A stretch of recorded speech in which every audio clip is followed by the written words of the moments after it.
Hi guys!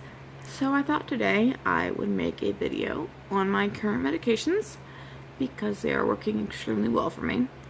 Probably the best cocktail I've ever been on in my entire life. It's working extremely well. I still have some issues. We'll go over that. So let me go ahead and tell you exactly what's wrong with me. I have OCD, borderline personality disorder, bipolar disorder, depression, anxiety, and insomnia.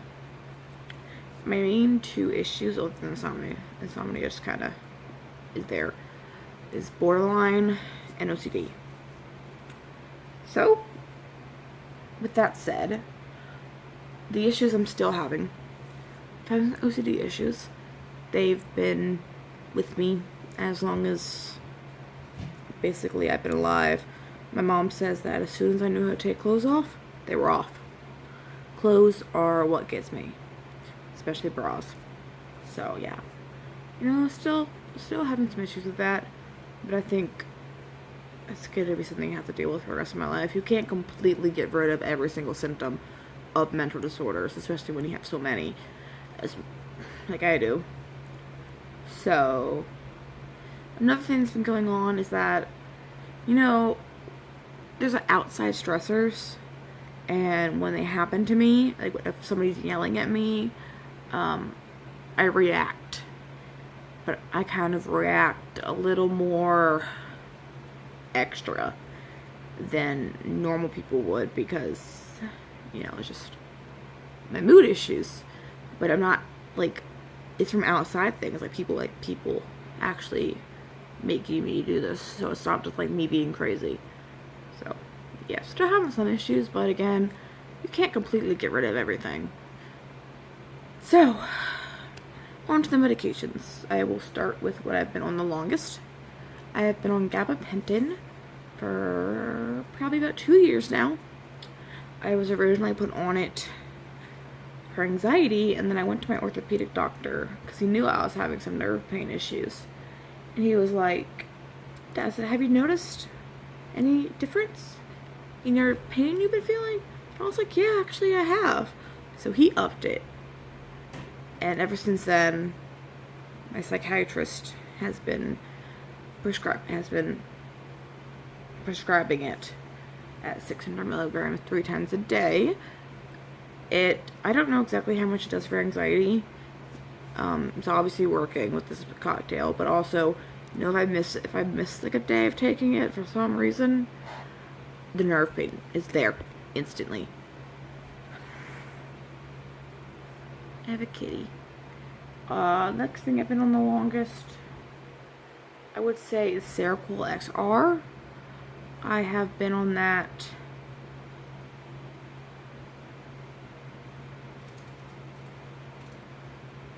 since before October. I'd say 7 or 8 months. And I was originally put on that for sleep. So I was on Seroquel for sleep. I was at a very high dose of Seroquel. It's regular Seroquel. And my doctor was like, well, let's give you Seroquel XR because it stays in your system longer. So you'll probably get more of the actual effect of the medication, not just for sleep. And I know it worked. I know it works. Because when I was in the mental hospital, psych ward, this past time, you can go ahead and watch that video about my experience there. Because, with everything that was going on there, if I wasn't on that medication, or any medication like that, I would have flipped shit on some of those people in there. So, it worked. I know that for a fact, because I wasn't flipping shit. So, Seroquel are 800 milligrams at night. You're supposed to take it 3 hours before you go to bed. But I don't think it does much for sleep. I don't feel it. I'm sleeping now because of another medication. What's next? I was on Paxil for 8 or 9 years. And my last doctor took me off it. Even though it was obviously working. So when I got this new doctor, she started putting me back on it, and she said, well, have you tried anything else for your OCD? And I said, no. So she put me Prozac, 40 milligrams once a day, working. I think this maybe a little bit better than Paxil. And I'm on regular Seroquel, 50 milligrams in the morning, and that is for anxiety. Again, I really don't know how much these medications are working for my anxiety, because I still have panic attacks. And I am on Visceral. That's 50 milligrams 3 times a day. Again, that's for anxiety. I've been on that since I was in the psych ward in October of 2017. So I've been on it for a while. I don't really know if it does anything. I take it. Like, with those kind of medications, like with the Seroquel, regular one, and Visceral, I really don't know if they do anything. Because I still have panic attacks and anxiety. I guess but they're not as often. And they aren't for no reason anymore, really. Sometimes I get anxiety for no reason, but I don't get panic attacks for no reason anymore. And they don't ever want to put me on a benzo because they're addictive. And Lamictal, I am on 100 milligrams of Lamictal twice a day. It's for mood, my mood. And my mood. And it was very hard to get back on that because that was a medication I overdosed on. And I basically had that medication for like 3 days that I overdosed on it. So, when I was in the hospital, they didn't give it to me because I put me in the psych ward again. They didn't give it to me. But when I got out, my doctor was like, yeah, let's try it again. They were like, who's watching your medication? Like my mom. It's really annoying. But it's for the greater good. So, I'm on Balsamra. I was on 20 milligrams, but I was waking up like super, super groggy and like I couldn't get out of bed. I missed work, I missed appointments because I couldn't get out of bed. So my doctor was like, let's get rid of 5 milligrams and try 15. And ever since then, I have been waking up perfectly fine, but super early, which pisses me off because I like to sleep. Like, when I was on 20 milligrams, I could, like, get up, go downstairs, do something, and then fall back to sleep. I could take naps on that medicine.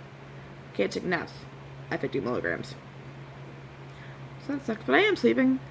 I don't know if anybody else feels this way with, like, trazodone and, like, those heavy sleeping medications that aren't, like, hypnotics. Like, you get that feeling in your chest, like, you can feel your heart beating, and you feel kind of, like, heavy.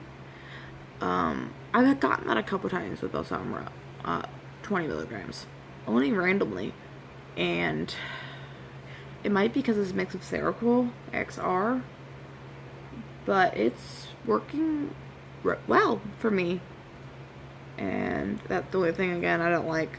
I'm waking up at like 6 o'clock in the morning, and that's annoying. And then the other 2 medications I'm on are for my bones and my fibrous dysplasia. Fibrous dysplasia. I said it weird both times. So I'm on Fosamax. Made a video on it about my 1 month on Fosamax. It's for bone density and calcium and stuff like that. And that's mainly to try and prevent any more tumors from growing or any more like bones, like any more, how do I say this? It's trying to reduce the risk of breakage by making my bones stronger. I'm also on a low dose of Lyrica. I just started that last week. It's the lowest dose that you can get. And I've been on it for a week, and I don't really see much of a difference with the pain. My foot's not as bad, but it still hurts. So, yeah. Is there anything else I'm missing? So what am I missing? What am I missing? What am I missing?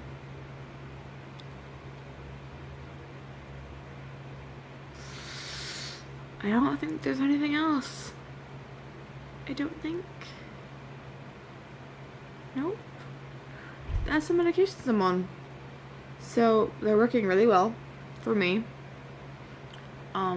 But one thing I might think is making me wake up early is when I first was put on Lamictal, I took it in the morning and took it at night, and I was waking up so early. So early. That was when I was still in Ambien, which I miss Ambien. But I'd wake up early, so I decided that I was gonna try. I was gonna try and take it in the middle of the day, and I was sleeping better, not waking up. So I just started trying that again today. I took a Lamictal in the middle of the day today to see if I aren't. See if I can, like, not wake up at 6 o'clock in the morning. And also, like, if I go outside before my dad gets up at, like, fucking crack of dawn to go to work, I get yelled at. So I can't, so if I wake up too early, I gotta lay in bed and be like, when can I smoke? Yeah. So I guess this is just kind of like a vlog, talking about medications and whatnot. Everything's working for me. And also sorry that I'm kind of like looking off the camera when I'm thinking about things and like trying to remember stuff. I always look in weird directions. It's a bad habit. But yeah, you know, if you have questions about these medications I'm on, you know, any side effects, anything that you've noticed or anything, you can go ahead and comment down below. And if you're interested in these kind of mental health vlogs and like learning about medications and stuff like that, you can go ahead and please subscribe, like the video. I'm trying to get on the radar of YouTube, even though I don't really edit my videos because I suck at it. So I always try and do like a million takes to get it all right. But yeah, again, there is a story. I have a video on the past psych ward experience, and I have a video on my 1 month on Fosamax. I also have a couple other videos on certain medications, specifically my experience with them. So you can go ahead and check all of that out, and I will see y'all later.